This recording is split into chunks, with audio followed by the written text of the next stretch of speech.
நார்மலாக ஸ்டாக் மார்க்கெட்டில் நம்ம எந்த மாதிரி ஸ்டாக்கில் இன்வெஸ்ட் பண்ணுவோம்? ஃபண்டமெண்டல் ரொம்ப ஸ்ட்ராங்காக இருக்கிற கம்பெனி, டெக்னிக்கலாக ஒரு பை சிக்னல் வந்திருக்கிற ஸ்டாக்கு, அதே மாதிரி கம்பெனியோட பெர்ஃபார்மன்ஸ் வந்து கன்சிஸ்டண்ட்டாக க்ரோ ஆகிற கம்பெனி. இந்த மாதிரி ஸ்டாக்ஸை தான் நம்ம சூஸ் பண்ணுவோம். பாஸ்ட் பெர்ஃபார்மன்ஸ் நல்லா இருந்தால் அந்த ஸ்டாக்கில் நம்ம இன்வெஸ்ட் பண்ணலான்ற ஒரு மைண்ட் செட் நமக்கு கிரியேட் ஆகும்.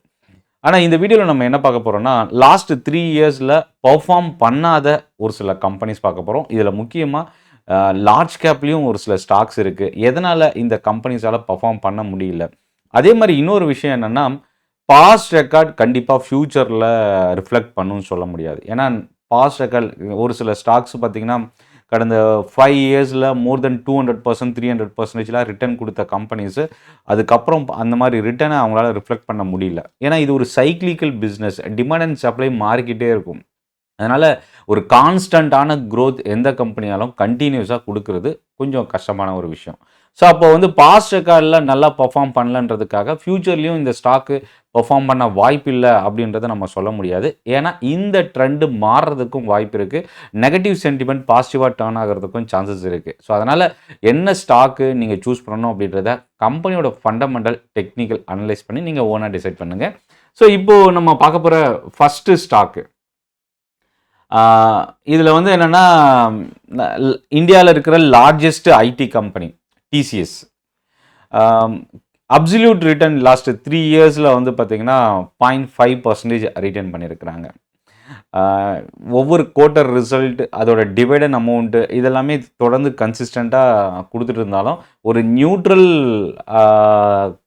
பர்ஃபார்மன்ஸ் தான் ஃபினான்ஷியலாக கம்பெனியோட ரெக்கார்டில் இருந்து நம்ம பார்க்க முடியுது. இது ஒரு ஒன் ஆஃப் த ரீசன். ரெண்டாவது global sentiment, IT sector last ஒரு 2 இயர்ஸில் வந்து பார்த்திங்கன்னா பெரிய அளவுக்கு பர்ஃபார்ம் பண்ணல அப்படின்னு சொல்லலாம். அது ஏஐயோட க்ரோத் ஒரு ரீசனாக இருந்தாலும் எம்ப்ளாயீஸோட காஸ்டிங் ஒரு பெரிய, அதாவது ஓவரால் கம்பெனியோட காஸ்டிங் ஒரு பெரிய பிரச்சனையாகவும் இருக்குது. ஏன்னா மோர் தென் 2 to 3 lakhsக்கு மேலே எம்ப்ளாயி வச்சுருக்கிற ஒரு கம்பெனி அதை மெயின்டைன் பண்ணுறதுன்றது ரொம்ப சாதாரண விஷயம் இல்லை. So casting, margin, profit margin, இது ஒரு சேலஞ்சாக கம்பெனிக்கு நம்ம பார்க்க முடியுது. அது மட்டும் இல்லாமல் குளோபல் பாலிசி அனௌன்ஸ்மெண்ட், ரீசெண்டாக டொனால்ட் ட்ரம்ப்போட டேரிஃப், அமெரிக்காவில் இருக்கிற பிரச்சனை, டாலரோட வேல்யூ, ஃபெட்ரல் ரிசர்வோட இன்ட்ரெஸ்ட் ரேட், ஏன் இந்த மாதிரி குளோபல் பிரச்சனை ஐடி செக்டாருக்கு இருக்கும் அப்படின்னா இவங்களோட மோஸ்ட் ஆஃப் த ஐடி கம்பெனிஸோட மேஜர் ரெவன்யூ குளோபலில் இருந்து வருது. ஸோ அது ஒரு ஒன் ஆஃப் த ரீசனாக பார்க்கலாம். அதே மாதிரி இன்ஃபோசிஸோட லாஸ்ட் 3 இயர்ஸ் அப்சல்யூட் ரிட்டர்ன் பார்த்தீங்கன்னா 2.5% கொடுத்துருக்குறாங்க. ஸோ இந்த டிசிஎஸ், இன்ஃபோசிஸ் இந்த 2 கம்பெனியும் குளோபல் சென்டிமெண்ட் இன்ஃப்ளூயன்ஸ் ஆகிறதுக்கான சான்சஸ் கொஞ்சம் அதிகமாக இருக்குது. அடுத்தது இந்துஸ்தான் யூனிலீவர். இந்த கம்பெனியும் பார்த்திங்கன்னா அடிக்கடி நடுவில் ஒரு டிவிடன் அனௌன்ஸ்மெண்ட் ஒரு பக்கம் கொடுத்தாலும் ரிட்டர்ன் பார்க்கும்போது 1.5% நெகட்டிவ் ரிட்டர்ன் லாஸ்ட் 3 இயர்ஸில். கோட்டக் மஹிந்திரா பேங்க் 3.5%. ஸோ ஒரு மியூட்டட் பர்ஃபார்மன்ஸ் தான் லாஸ்ட் 3 இயர்ஸில் இருக்குது. Bajaj Finserv 7% positive return, Titan 8%, DMart +2%.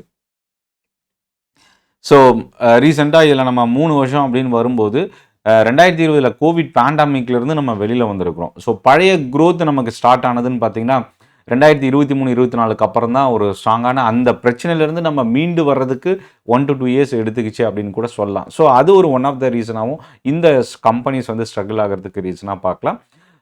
அடுத்தது ஒரு IT company Wipro 7.5%, Asian paint -10.5%. கடந்த 3 வருஷத்துக்கு முன்னாடி இருந்த ப்ரைஸ்லேருந்து இப்போ பார்த்தீங்கன்னா இந்த ஸ்டாக் 1000 rupees குறைஞ்சிருக்கு. அதுக்காக இப்போ போய் வாங்கலாமா அப்படின்றது வந்து கம்பெனியோட சேலஞ்சஸ் அண்ட் ஸ்ட்ரென்த்தை பொறுத்து தான் நம்ம டிசைட் பண்ண முடியும். நியூ பிளேயர்ஸ் பெயிண்ட் இண்டஸ்ட்ரியில் உள்ள என்ட்ராக இருக்கிறது, டிமாண்ட் வந்து ஸ்ட்ரகிள் ஆகிறது, இது எல்லாமே ரீசனாக பார்க்கலாம் ஏஷியன் பெயிண்டோட ஃபால்க்கு. அது மட்டும் இல்லாமல் இவங்களோட கம்பெனியில் இருக்கிற ஃபினான்ஷியல் ஸ்ட்ரகிளும் ஒரு ரீசனாக பார்க்கலாம். நெஸ்லே இந்தியா 8% லாஸ்ட் 3 இயர்ஸில் பெரிய அளவுக்கு ரிட்டர்ன் இல்லை. இந்த கம்பெனியில் ஒரு விஷயம் கவனிக்க வேண்டியது என்னென்னா மைண்ட்ரி, எல்என்டி இன்ஃபோடெக் இந்த 2 கம்பெனி மர்ஜர் ஆனதுக்கப்புறம் இந்த ஸ்டாக்கில் பெரிய அளவுக்கு ஒரு எதிர்பார்த்த அளவுக்கு ரிட்டர்ன் இல்லை அப்படின்னு சொல்லலாம். அடுத்தது Nestle India 8% positive return.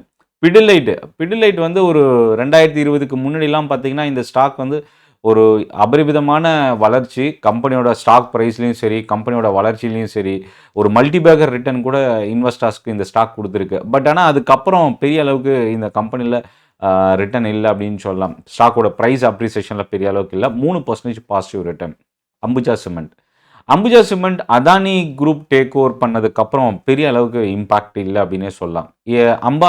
அதானியோட cement இண்டஸ்ட்ரிக்கான focus வந்து பார்த்திங்கன்னா இந்தியாவில் இருக்கிற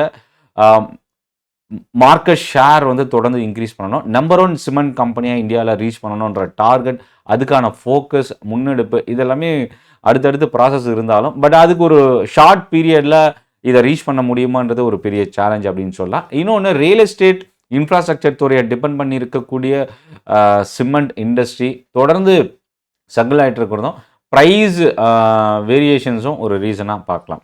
அடுத்தது 2 ஸ்டாக்கு. ஒன்று wire and cable plus electrical and electronics. ஒரு டைவர்சிஃபைடு பிஸ்னஸ் இருக்கிற ஹேவல்ஸ் 6% பாசிட்டிவ் ரிட்டர்ன். லாஸ்ட்டாக பார்க்குறது டாபர் வந்து -3% ரிட்டர்ன். ஸோ இந்த ஸ்டாக் கிட்டத்தட்ட ஒரு 15 ஸ்டாக் நம்ம இந்த செஷனில் பார்த்துருக்குறோம். இது எல்லாமே பாஸ்ட் ரெக்கார்டில் பெரிய அளவுக்கு பர்ஃபார்ம் பண்ணாத, எதிர்பார்த்த அளவுக்கு பர்ஃபார்ம் பண்ணாத ஒரு கம்பெனிஸ். மேபி ஃப்யூச்சரில் இந்த நிலை மாறலாம். இந்த வீடியோவோட உங்களோட ஃபீட்பேக், இந்த வீடியோ பற்றின உங்களோட ஃபீட்பேக் நீங்கள் கமெண்ட்டில் போஸ்ட் பண்ணுங்கள். சென்னை ட்ரேடிங் அகாடமி ஸ்டாக் மார்க்கெட்டை லேர்ன் பண்ணுறதுக்கான ஒரு பெஸ்ட் யூடியூப் சேனல். சப்ஸ்கிரைப் பண்ண மறந்துடாதீங்க. நன்றி, வணக்கம்.